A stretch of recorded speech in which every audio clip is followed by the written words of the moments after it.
So the final progression from having wrist pain and not being able to put any weight on it into a full push-up is building confidence. And remember, doing these exercises will also allow you to get back to weightlifting and other functional activities. So let's start off easier. We get onto our hands and knees. We're going to do a knee push-up, okay? Knee push-ups.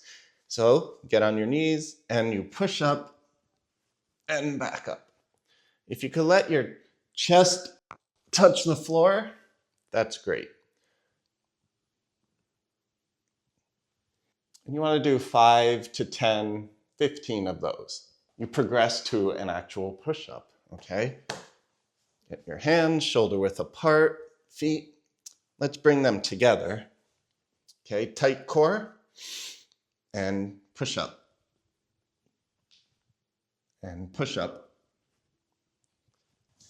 You want to go slow and controlled. Do about 5 of those. And then work your way up. And if there's no pain or discomfort, you're on the right track to getting back to where you were before. I hope this wrist series helped you. And if it did, please like and comment below.